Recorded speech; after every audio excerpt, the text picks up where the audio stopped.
Քաղաքացիական պայմանագիր կուսակցության վարչության նախագահ Հայաստանի Հանրապետության վարչապետ Նիկոլ Փաշինյանին։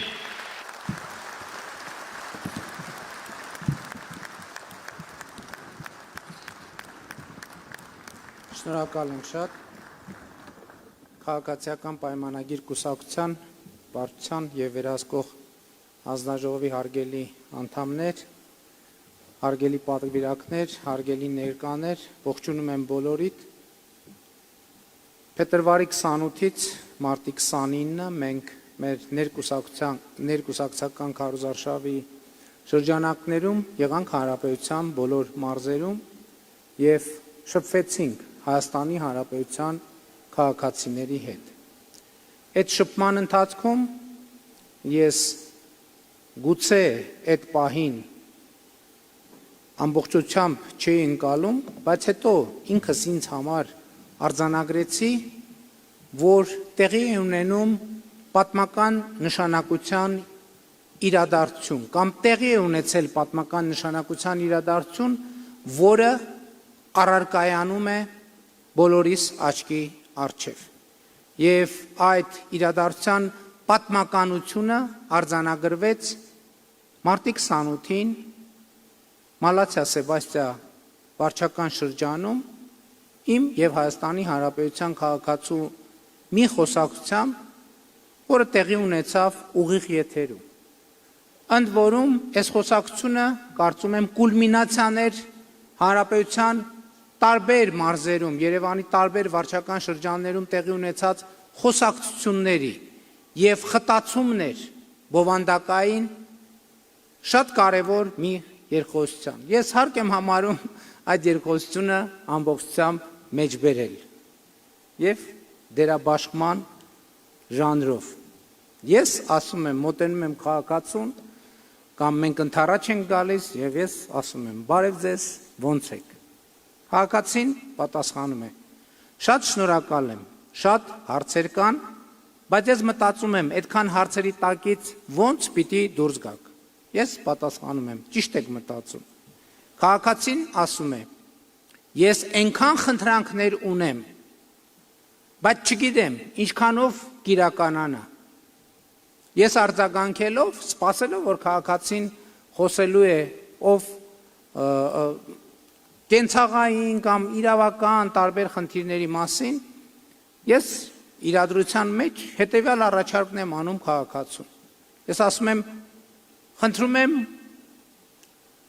կենտրոնանալ ամենակարևորը։ Այստեղ սղագրել եմ բառացի կներեք, ասում եմ հլը մի հատ ամենակարևորը։ Եկեք հլը մի հատ մյուսները դնենք մի կողմ, մի պահ մտածեք, թե ամենակարևորը որն է, մենակ այդ ամենակարևորի շուրջ եկեք խոսել։ Եվ քաղաքացին մի պահ դադար է առնում եւ ասում է նախադասություն, որը պարզապես ցնցում է ինձ, նա ասում է ամենակարևորը, խաղաղություն եմ ուզում։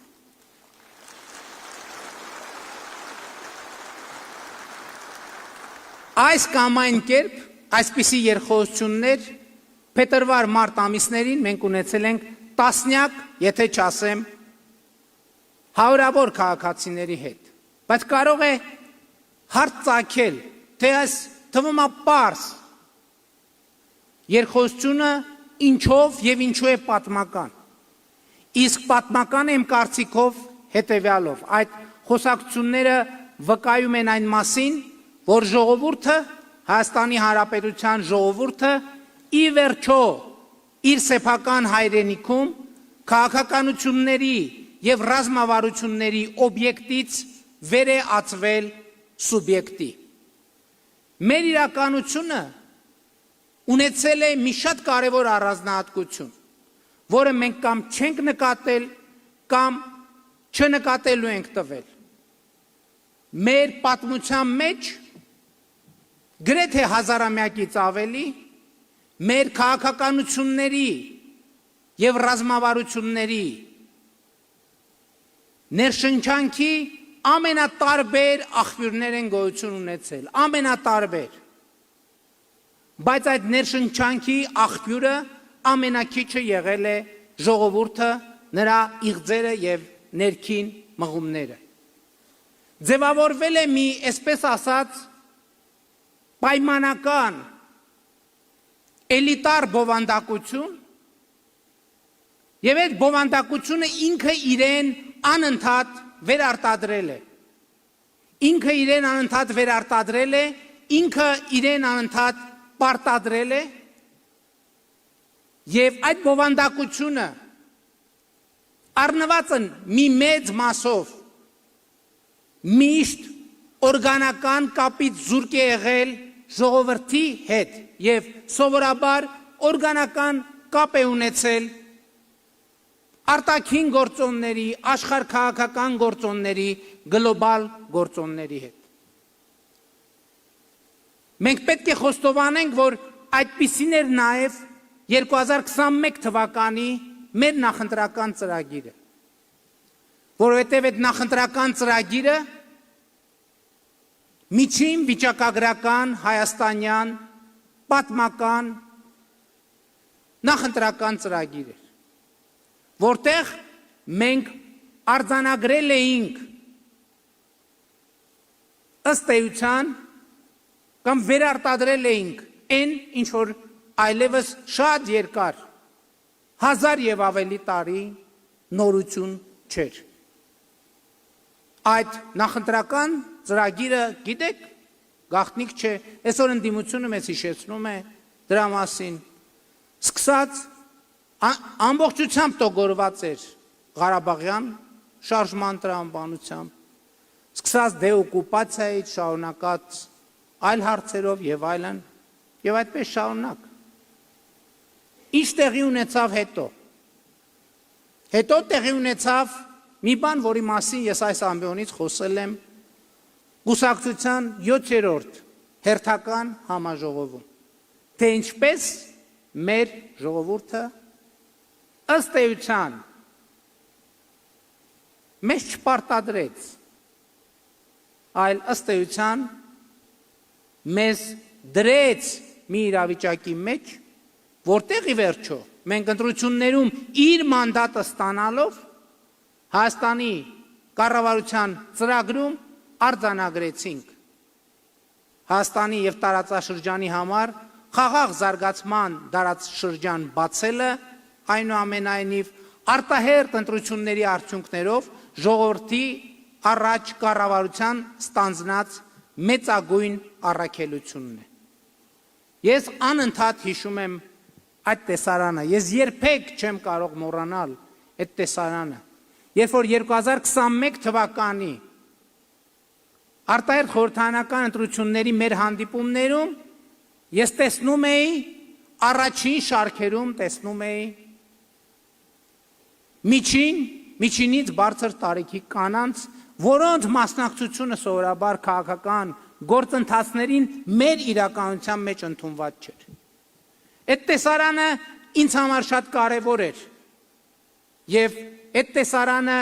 ընկալվելու անհրաժեշտություն ուներ։ Եվ մի պահից ես հանրահավաքի հանդիպման հարթակ հասնում էի կանանց այդ խմբի եւ խմբերի միջով անցնելով։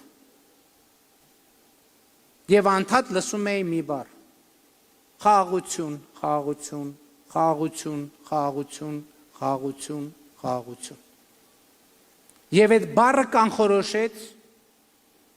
2021 թվականին հաջորդած մեր քաղաքականությունները։ Սա առաջին անգամ է, երբ որ ժողովուրդը ինքն է քաղաքականության եւ ռազմավարության հեղինակ։ Ժողովուրդը երբեք էլ դեմ չի եղել լինել քաղաքականության եւ ռազմավարության հեղինակ։ Պարզապես մեր իրականության մեջ ընդունված է եղել համարել, թե ժողովուրդը չի կարող լինել ռազմավարության հեղինակ։ Ժողովրդին ոչ մեկ երբեք չի ուզեցել լսի, որովհետև համարել են, որ ժողովուրդը բավարար չափով աշխարհ տեսած չէ։ Իմիջիայլոց այս երևույթի շարունակությունն է, որ այսօր քաղաքական process-ին մասնակցող ուժեր ժողովրդի հասցեին ինչ ասես ասում են։ Ես չեմ կարող վերարտադրել կրկնել այդ բառամթերքը, բայց սա գիտեք քաղաքական տգիտության գագաթնակետն է։ Այդ մարդիկ դուրս են գալիս ընտրողների հասցեին, ժողովրդի հասցեին, ինչ ասես ասում, հետո գնում մասնակցում ընտրությունների։ Հետո ինչպես ժողովուրդն է ասում, գնում են հագնում են պատին, կներեք արտահայտությանս։ Ու դա բնական է։ Ինձ համար ակնհայտ է, որ 2026 թվականի հունիսի 7-ի ընտրություններում էլ պատերազմի եռագլուխ կուսակցությունը հագնելու է ժողովրդի պատին։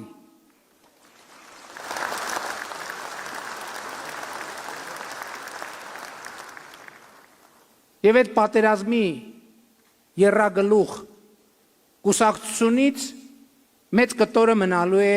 ականջը, որը տվյալ դեպքում նկատի ունեմ Կտրիչ Ներսիսյանի։ Վերադառնալով մեր թեմային, կառավարության ծրագիրը խառնուրդ էր եւ բացառիկ էր նրանով, որ ցույց էր տալիս պատմական շրջափուլերի եւ պատմական process-ների բախումը։ Նրանցից մեկը ժողովրդի ներքին մղումների, մյուսը աշխարհքաղաքական թակարդի կողմից մեծ վերապահված պատմական դերակատարման բախումը։ Այս բախման մասին ես առիթ եմ ունեցել կիսվելու եւ կարծում եմ այսօր էլ հարկ եմ համարում հիշատակել իմ եւ երջանկահիշատակ Հռոմի Ֆրանցիսկոս Պապի երկխոսությունը, որը տեղի ունեցավ 2024 թվականի նոյեմբերին Վատիկան կատարած իմ այցի ընթացքում։ Մենք խոսում ենք Հռոմի Պապի հետ առանձնազրույց է տեղի ունենում թարգմանչի ներկայությամբ եւ Ֆրանցիսկոս Պապը ասում է, որ մենք ձեզ նկատի ունի ճանաչում ենք որպես նահատակ ժողովուրդ։ Ես ասում եմ, այո, ձերդ սրբություն, բայց իմ եւ մեր կառավարության առաքելությունը համարում եմ այն, որ մենք այլևս չլինենք նահատակ ժողովուրդ։ Նա ասում է, այո, բայց մենք ձեզ հայերից ճանաչում ենք որպես նահատակ ժողովուրդ։ Ասում եմ, այո, ձերդ սրբություն։ Բայց ես իմ եւ մեր կառավարության առաքելությունը համարում ենք այն, որ մենք այլևս չլինենք նահատակ ժողովուրդ։ Եվ սրանից հետո շատ զարմանալի բան է տեղի ունենում։ Երջանկահիշատակ Աստված հոգին լուսավորի։ Հռոմի Պապն ասում է, հա, բայց պատմականորեն դուք նահատակ ժողովուրդ եք։ Ես ասում եմ, այո, ձեր սրբություն, բայց հենց այդ եմ ասում։ Մենք ուզում ենք պատմության այդ ընթացքը փոխել եւ իմ եւ մեր կառավարության առաքելությունը համարում եմ այն, որ մենք այլևս չլինենք նահատակ ժողովուրդ։ Եվ սրանից հետո էլա զարմանալի բան է տեղի ունենում, դիվանագիտական իհարկե բոլոր եւ իհարկե հաշվի առնելով Հռոմի Պապի առանձնահատուկ կարգավիճակը, բայց այնուամենայնիվ ինչ-որ բանավեճ է տեղի ունենում։ Ինքը ասում է, չէ, դուք նահատակ ժողովուրդ եք, ես ասում եմ, գիտեք ինչ, չէ, մենք պետք է փոխենք մեր պատմական ճակատագիրը, ինքը եւ արդյունքում այդ խոսակցությունը իմ մոտ տպավորվել է հետեւյալ կերպ, որ մի X պահից ինքը ասում է, բայց այնուամենայնիվ լավ եք մտածել, որ էլ չեք ուզում լինել նահատակ ժողովուրդ։ Ես ասում եմ, այո, լավ ենք մտածել։ Եվ այս ասոցիատիվ իհարկե բառացի փոխադրություն չի ասոցիատիվ, եւ մի պահ Հռոմի Պապը մտածումների մեջ է անգնում, մի պահ պաուզա է վերցնում ու ասում է, «Բա ինչով եք զբաղվելու»։ Եվ այդտեղ այո հնչում է շատ պարզ, բայց թերևս պատմական պատասխան։ Ուղղակի ապրելու ենք, պարզապես ապրելու ենք, պարզապես պետություն ենք ստեղծելու, պարզապես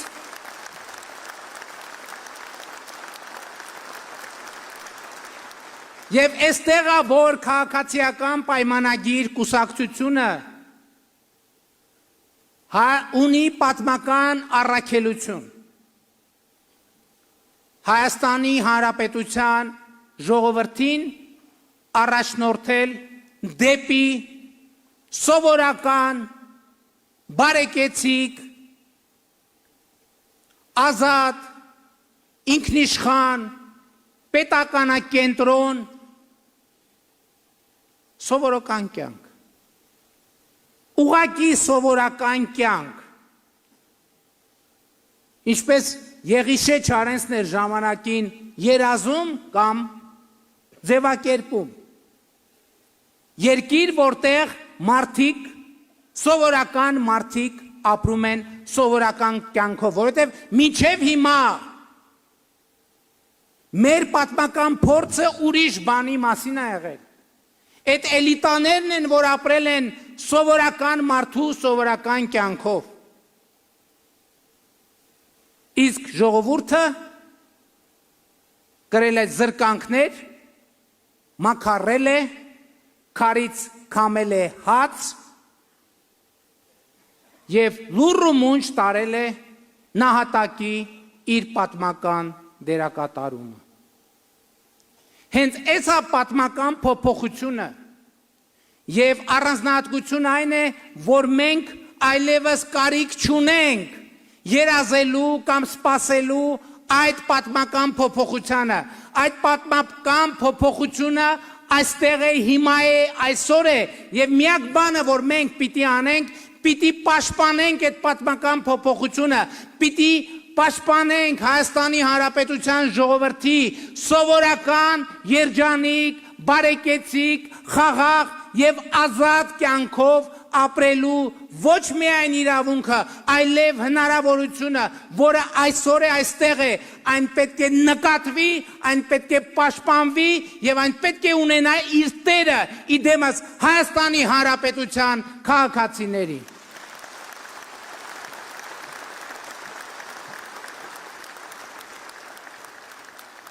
Սա է պատճառը,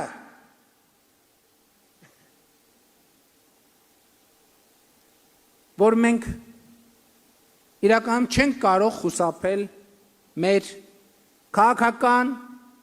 պատմաքաղաքական ճակատագրից, որովհետև այնպես է ստացվել, որ մենք հեղափոխությունների կուսակցություն ենք։ Բայց այդ մեզ թվում էր, թե 2018 թվականի ժողովրդական ոչ բռնի թավշյա հեղափոխությամբ մենք մեր հեղափոխական միսիան ավարտել ենք։ Իրականում առիթ ունեցել եմ ասելու, որ 21 թվականն էլ էր հեղափոխություն եւ դա սնուցող մայրերի իրականացրած հեղափոխություններ, բայց մենք այսօր կանգնած ենք մի նոր պատմաքաղաքական հեղափոխության շեմին։ Եվ որն է այդ պատմաքաղաքական հեղափոխության իրական իմաստը եւ նշանակությունը, որն է պատմաքաղաքական հեղափոխությունը։ Դա Հայաստանի Հանրապետության միջազգայինորեն ճանաչված տարածքում առանց արտաքին հովանավորության ապրելու ընդունակությունն է։ Հայաստանի Հանրապետության պետական շահը ու պետականության հարատևության օրակարգը բոլոր գործողությունների ելակետ դարձնելն է, այն տրամաբանությամբ, որ Հայաստանի Հանրապետությունը սեփական քաղաքացիների անվտանգությունը, բարեկեցությունը, ազատությունը, խաղաղությունն ու արժանապատվությունն ապահովելու գործիք է հիմնված ժողովրդի կամքից բխող լեգիտիմության վրա։ Պատմաքաղաքական հեղափոխությունը նահատակ ժողովրդի դերակատարման վերափոխումն է կյանքի պետականակենտրոն ժողովրդի դերակատարման եւ մենք այս ճանապարհով ոչ թե գնալուն ենք, մենք արդեն այս ճանապարհի եզրագծին ենք եւ այդ ճանապարհի եզրագծին ժողովրդի աջակցությամբ մենք պետք է արձանագրենք հայ ժողովրդի, Հայաստանի ժողովրդի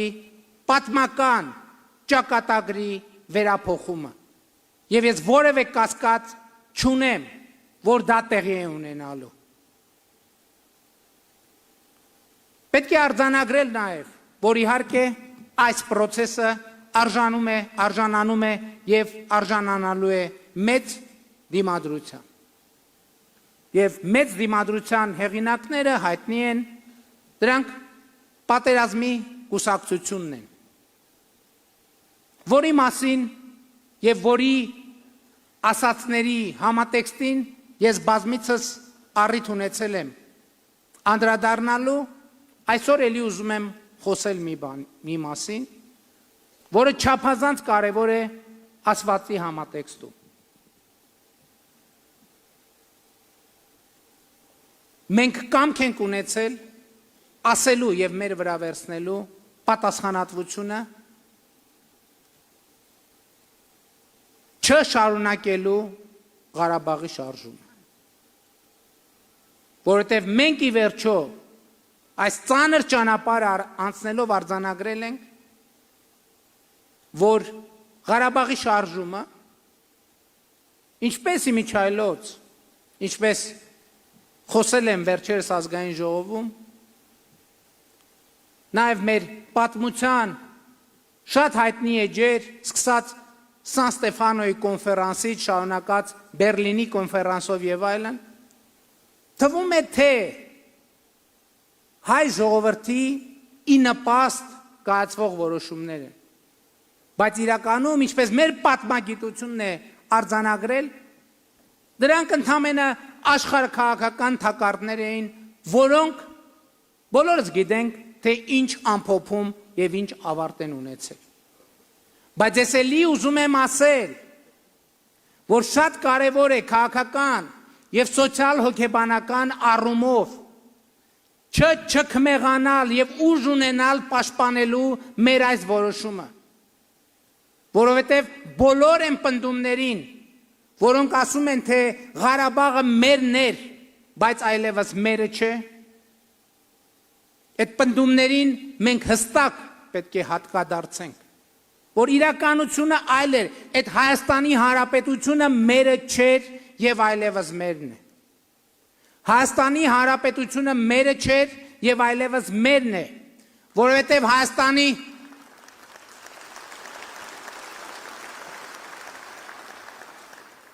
Որովհետև Ղարաբաղի շարժումը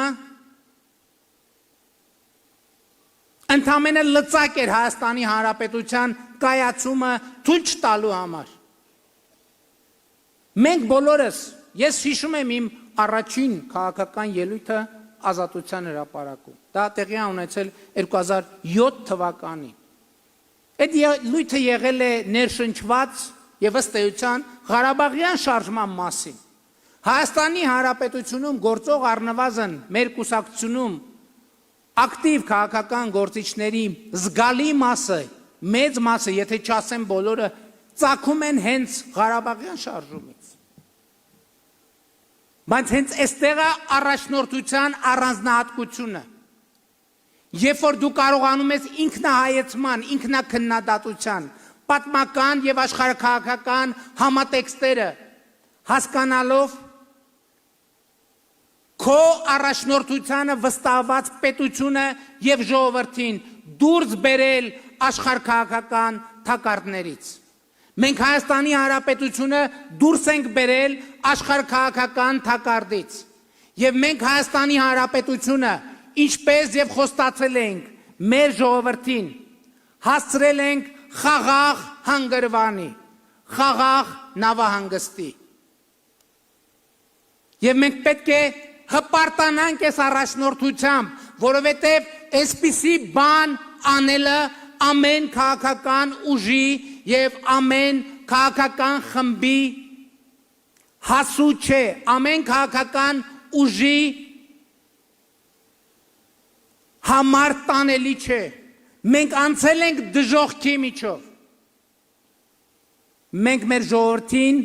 առաջնորդել ենք դժոխքի միջով։ Եվ մենք մեր ժողովրդին հասցրել ենք խաղաղ հանգրվան։ Եվ մենք մեր ժողովրդի հետ պետք է տեր կանգնենք այդ խաղաղությանը։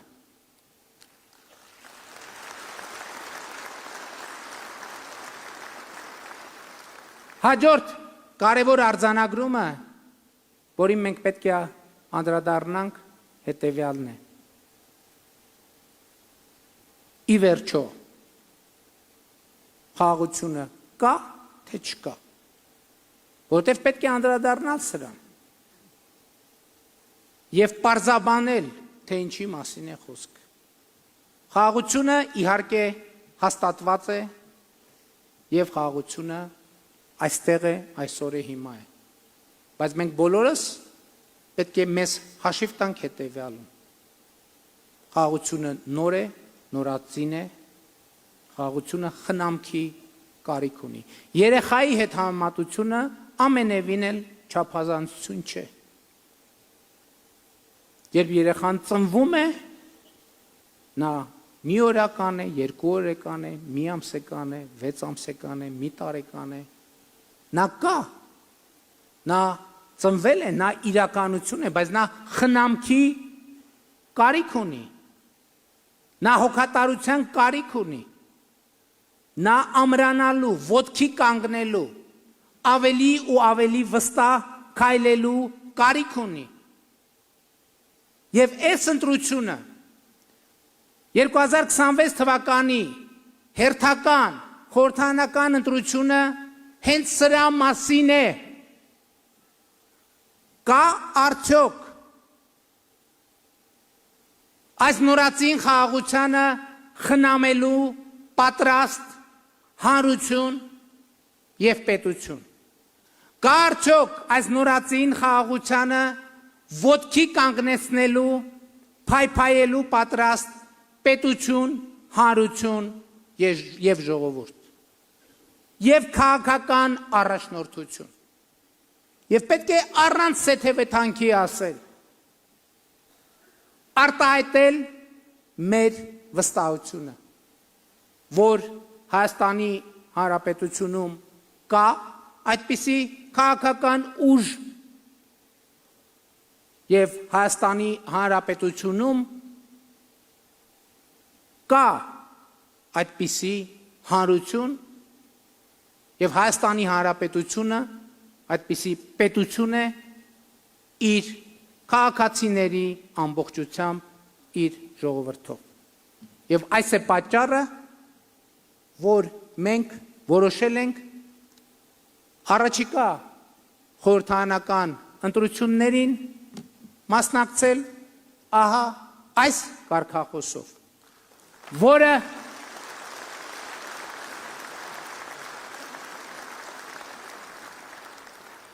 որը կոչ է Հայաստանի Հանրապետության յուրաքանչյուր քաղաքացու, որը կոչ է դահլիճում նստած յուրաքանչյուրին, մեզնից յուրաքանչյուրին։ 2026 թվականի խորհրդարանական ընտրություններում սա հարցերի հարցն է եւ գլխավոր հարցն է եւ պատահական չէ, որ ես սկսեցի իմ ու քաղաքացու երկխոսությունից եւ խոսակցությունից։ Գիտեք ինչ, հարգելի գործընկերներ, այսօր Հայաստանի Հանրապետությունում կան տասնյակ հարյուրավոր խնդիրներ, որոնք լուծված են։ Որպես Հայաստանի Հանրապետության վարչապետ, ես կարող եմ առանց չափազանցության ժամերով խոսել այն խնդիրների մասին, որոնք վերջին 8 տարիների ընթացքում լուծվել են։